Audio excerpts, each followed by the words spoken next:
Would Colin White come forward, please?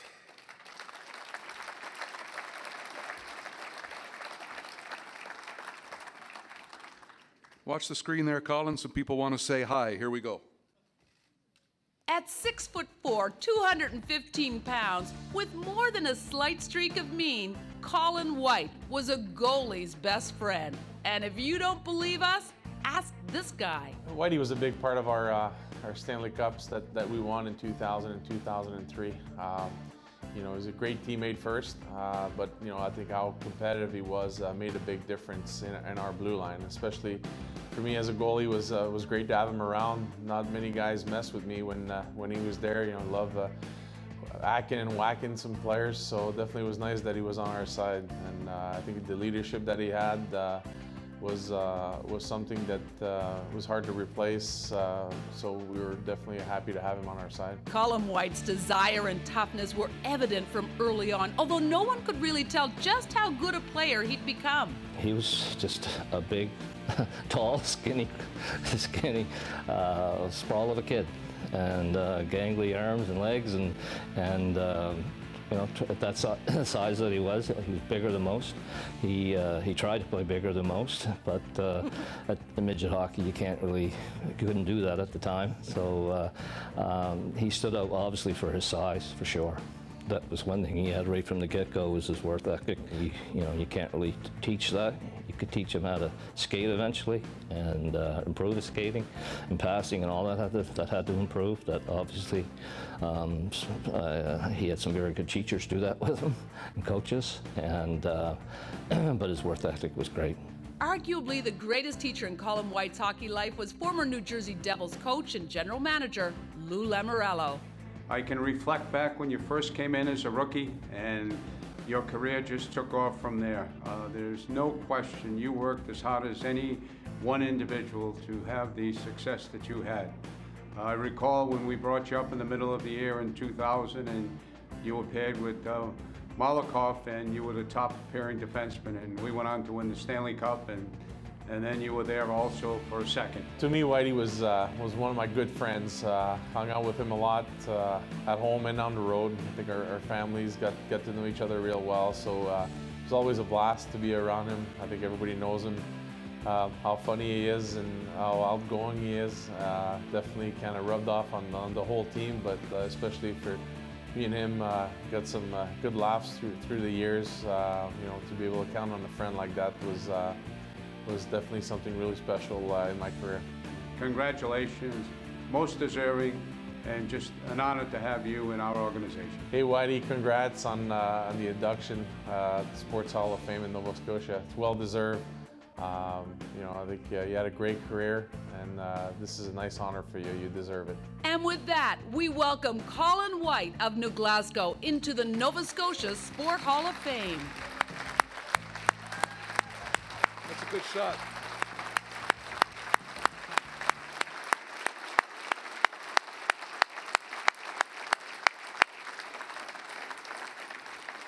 To present the plaque from his hometown, the chairman of the Pictou County Sport Hall of Fame, Barry Trenholm.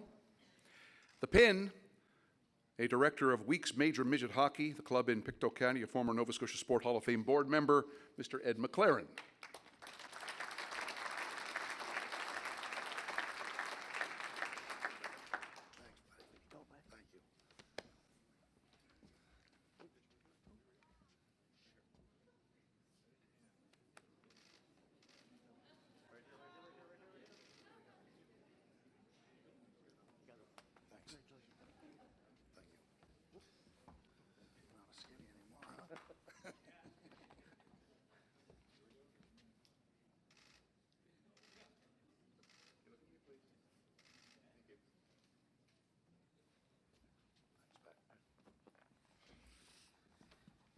Beautiful. Nicely done, sir. Brodeur and Lamoriello. That's pretty good, huh? Yeah, two Hall of Famers. That's pretty special for me. They played a big part in my career. As a young kid going there at 18 years old, Lou was kind of a mentor to me throughout my career. I still speak very highly of him. And Marty, what can you say? Best goalie all time. Pretty humbling.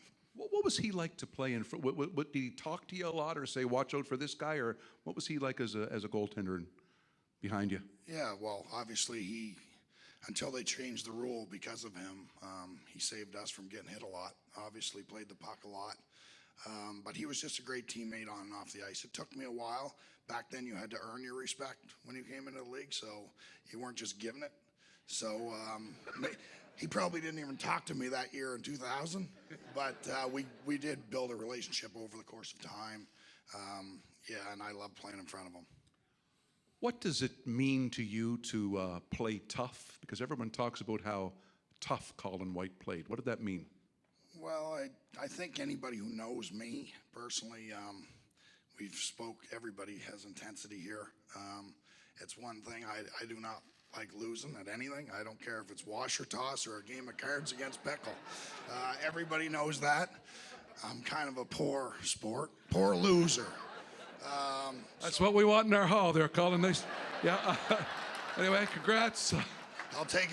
It's just like Ricky Bobby said, if you're not first, you're last. So that was kind of my motto. Right. Words to live by, kids. Words to live by. That's awesome. Two Stanley Cups. Is there anything better in the world for a hockey player than hoisting that thing? No, it was great. I mean, the first one came really quick. I was just happy to be in the league. I couldn't wait to get home and party with my buddies, and I was in the NHL. And I remember calling a couple of them after the second round and saying, I can't wait to get home. They're like, yeah, but you're still in the playoffs. Yeah, well, we'll probably lose the next round. I'll be home in 2 weeks. And then we just kept winning and winning. Anyway, it was a great homecoming. I remember coming home, and I didn't realize how big of a deal it was. I watched my buddy John Sim go through it the year before, and obviously our whole town knew the cup was coming back home one way or the other. And, Johnny and I pushed each other our whole career, along with Derek Walser, who was special to me too. But every day in practice, if I didn't have them guys, none of us would have been where we are. Who else was beyond instrumental in your development as a little guy in Pictou County? Well, all my coaches, all the support, family and friends, but teammates mostly, pushing each other to want to be the best. Obviously I wasn't, but I wanted to be. So I found a way to use my skill set, which was not the same, obviously, as a John Sim or a Derek Walser. I had to use my physicality, my size, and I learned that. And I had some great coaches along the way, and they actually liked me being physical. They promoted it. So it was a good way to get frustration out too. So it was good for me. I enjoyed it. Yeah. I've read many an interview that you've given, and you're often very quick to mention Mom. Yeah. Right. What role did she play? Oh, big part. You get me choked up now. No, she was everything for me.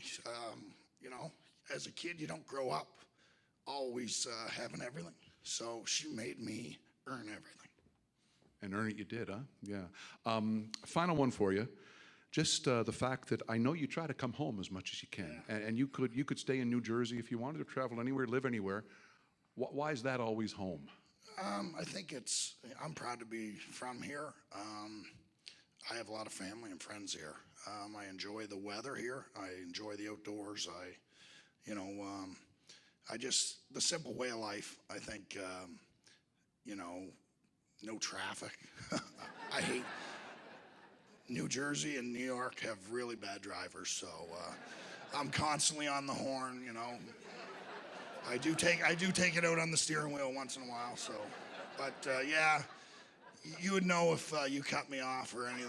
That's for sure. Has any driver ever gotten angry at you, gotten out, and come over to your car, and then you get out? I'd love to hear about that. Ever happen? Yeah, it actually happened this year. I was talking to my girlfriend, Jonna, about it the other day. I went to help a buddy get I have a pickup truck. So when you have a pickup truck, you got to go help your friends when they can't fit it in their little car. So I went and picked up some tables for my buddy, and I went around the turn one way, and this guy was in a white van. I know he didn't see me. He starts backing up. So I just gave him a little toot to let him know, like, don't bump into me. And, geez, the next thing I know, he jumped out. So instantly I jumped out, and a couple words were said, and his tail went back between his legs. And he did the right thing, and I looked over, and there was two guys standing there just shaking their head. And there was some choice words. Sure. We'll leave it there. That's one of the great stories in the history of the Sport Hall of Fame. Colin White, ladies and gentlemen.